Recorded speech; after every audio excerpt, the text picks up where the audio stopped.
In this episode of Ideas, I talked to Maneesh Sethi about his product, Pavlok, the subject of addiction, and him being on the TV show Shark Tank. Here's our conversation.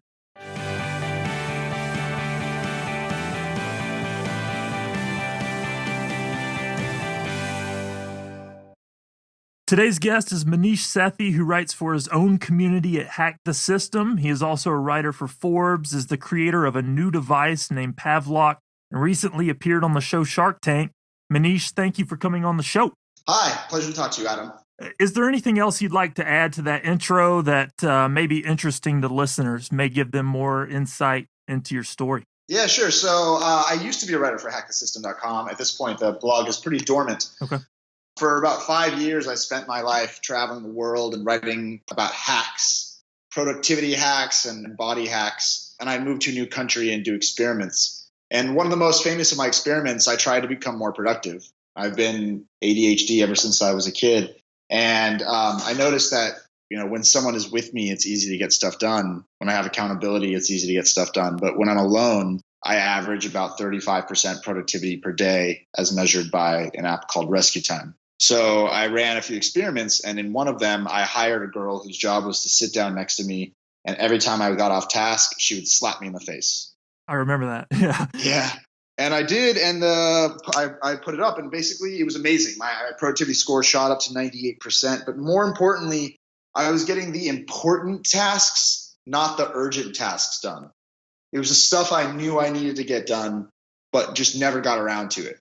So I put the post online. It went viral, and I was talking to a friend of mine. I said, "Hey, man, why are we hiring somebody? What if we could make a dog collar that could zap me every time I went on Facebook?" And he said, "Let's go to Radio Shack."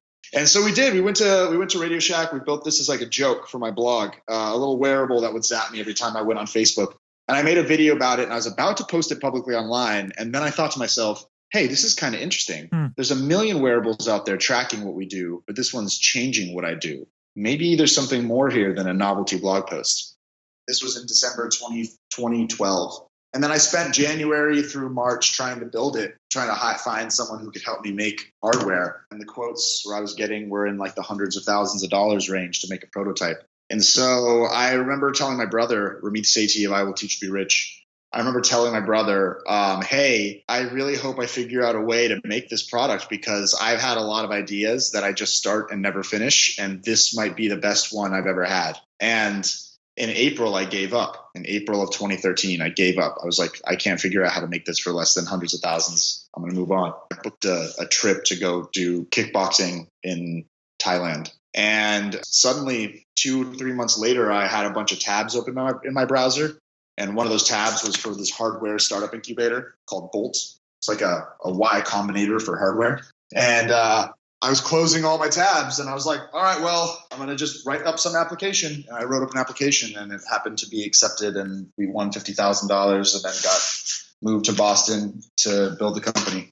And that's where Pavlok, the wearable device that helps you change your habits, came from. Wow. And I mean, the Pavlok is just one of your stories. I see also you did 90-Day Project, an NGO, a passive income biz, a travel channel pilot, writing books and having bestsellers yourself. Tell us a little bit about all those things too. Sure. Yeah, these are all from my pre-Pavlok days. As I said, I was ADHD and I still am. And so I would often start off doing new projects, but having trouble finishing them. That said, I did a lot of cool stuff before I got into Pavlok. So with Hack the System, I would travel the world and do a new experiment in every country I went to.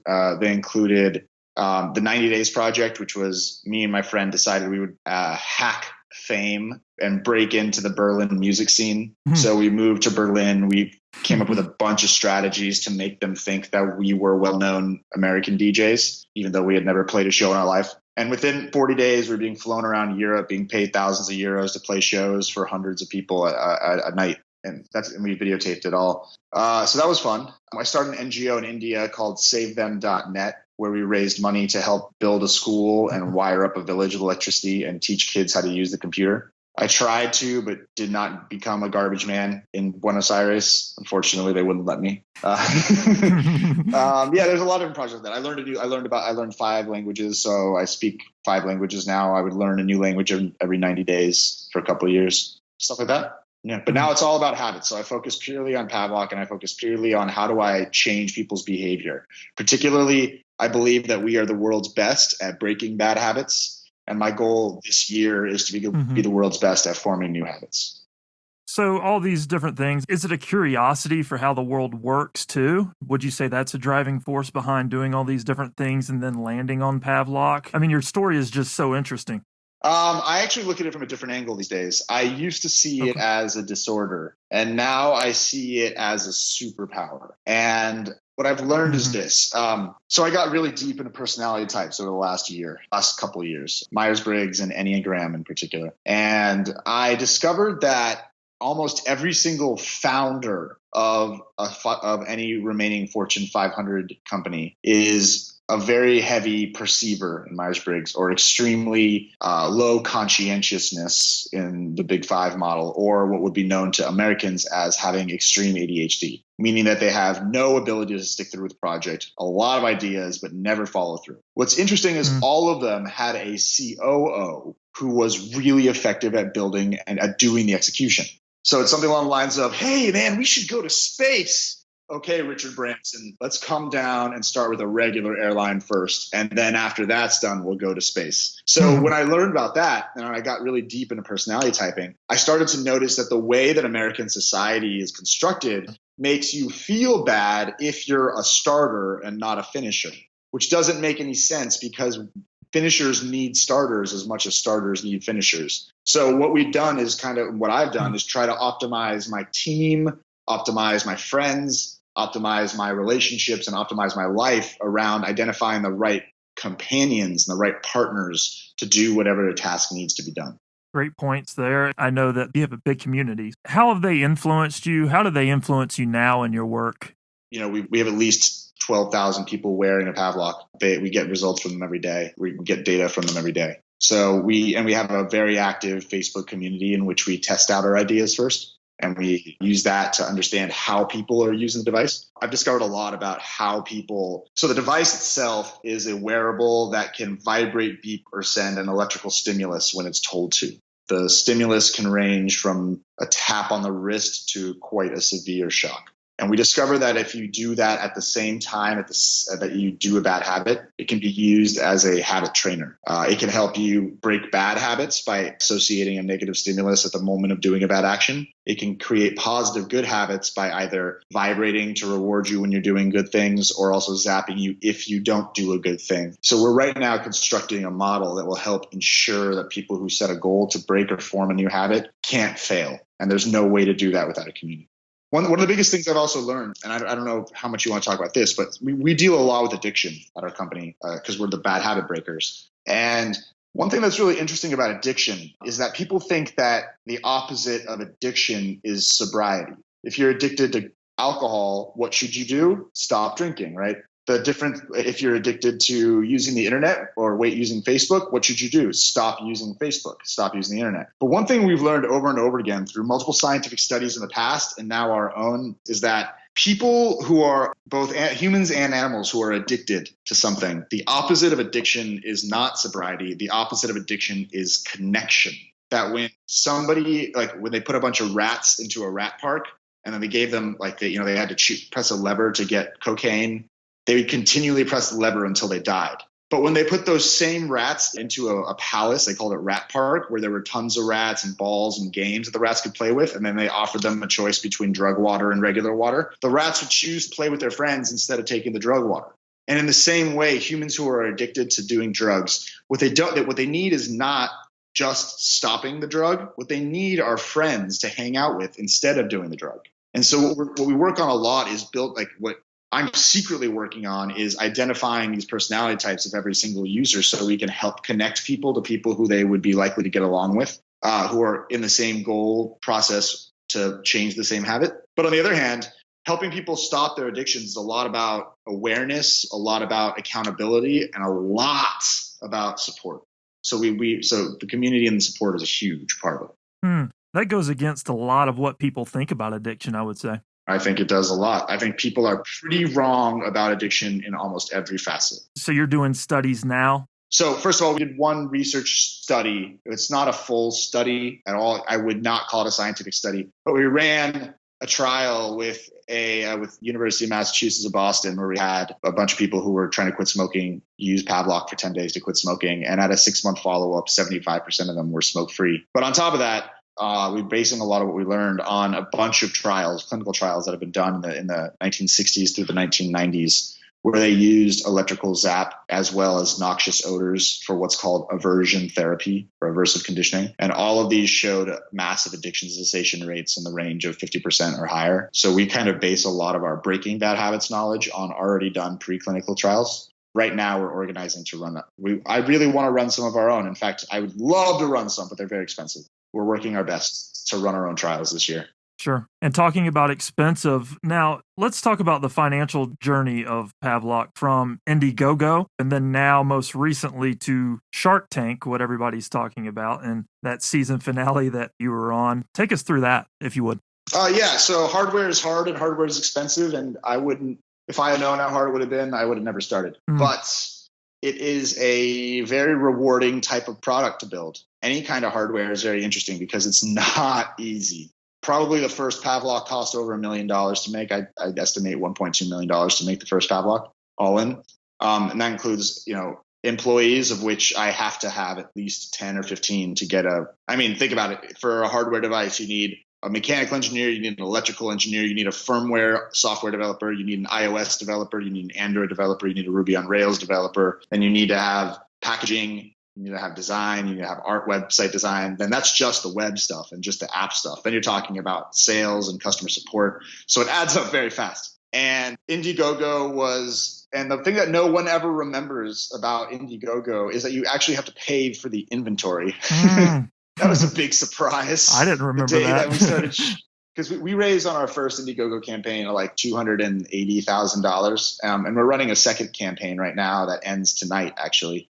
For our alarm clock, the Pavlok shock clock wake up trainer. And we found that it's crazy because, even if you sell a product for $100, it's going to cost you $30 or $40 to make it. Like there's components that go into it. And so the financial part of it is that is extremely expensive. It's really hard. It's not like if you and me and a few programmers got together in a weekend, we could bash out a new version of Snapchat. Maybe not the cool facial filter stuff, but like the basic Snapchat we could probably make in in a weekend or two, right? Yeah. It's pretty simple. If Apple wanted to recreate Pavlok and they put all their engineers on it and they wanted to just exactly copy us, they couldn't physically do it within 9 months. It's just impossible. There's physical time problems that take a long time there's tooling and then there's supply chain and then there's sourcing and then there's just the whole process takes so many months. So my point of this is that hardware and Pavlok are extremely expensive things to get started. But once it's running, there's something beautiful about selling something physical. Something much more beautiful than selling digital courses like I used to, where, I don't know, it's hard to explain, but there's something about receiving an item and opening up the item and putting that item on you that is more real than downloading an app and installing a digital course. You know what I mean? That was really good. Shark Tank specifically, tell us about that journey. No, that was a waste of time. Was it? Yeah. Shark Tank was a little bit of, it was, I'm not even sure what I'm allowed to say because I'm getting kind of screwed by them. So with regards to Shark Tank, they called me in 2014. They called me in 2013. They wanted me to be on the last season. It didn't work out. And so they called us again and asked us to be on it this season. So we did. And we were their star. The executive producer himself called me. He's like, I've never called a company before, but we really, really want you on the show. So we went on the show and it backfired. I was surprised at how strongly Mark Cuban didn't believe our product. He wouldn't even try it. And then he called us a con man. And it really derailed the way that our presentation was going. So what happened in the end is that I got offered a deal. I got offered $500,000 for 3% of my company or so as debt. And I turned it down because it was with Mr. Wonderful, and I came in saying I wouldn't take a deal from him because of things that I'm not allowed to say thanks to the Shark Tank legal department. But anyway, there are reasons why I wouldn't want to work with him. And then what was really bad about it is the Shark Tank cut a lot of the scenes that I like. For example, they kind of went crazy about me not having done a study when I had, and it's the same one I talked to you about. But they cut it because the network said we're not going to show anything related to tobacco. So I had done a tobacco study, and so all my defense was just cut from the final edit. And then when I turned down Mr. Wonderful, he got very sad and then yelled at me. And so that's how that went. The aftermath of it is we got a lot of trolls. I've never been cursed at so many times, but it moved a lot of units. We got a lot of users. I'm proud that I'm proud I didn't take the money. Dear Lord, I'm so happy I didn't take the money. And I think one thing blows my mind, and I'd love to get across to people, is that winning a deal on Shark Tank is not winning. I don't understand why people think that when you raise money that you should have a party to celebrate. Yeah. That never made sense to me in my life. I'm like, if you raised money, you've lost. You are giving up something. Now, there's partnerships that you can have. It totally makes sense to raise money in particular industries. Right. It totally makes sense to raise money if you're trying to partner up with like a player who can distribute your product. Yeah. But just to take money because it's offered to you leads to an implosion the size of Theranos or Dropbox is having trouble or Fab.com or the freaking American housing market. All of them are symptoms of people pumping in money to projects at valuations higher than they actually are. And so one of the biggest breakthroughs I had this year, 2016, this year, is that you don't have to take money.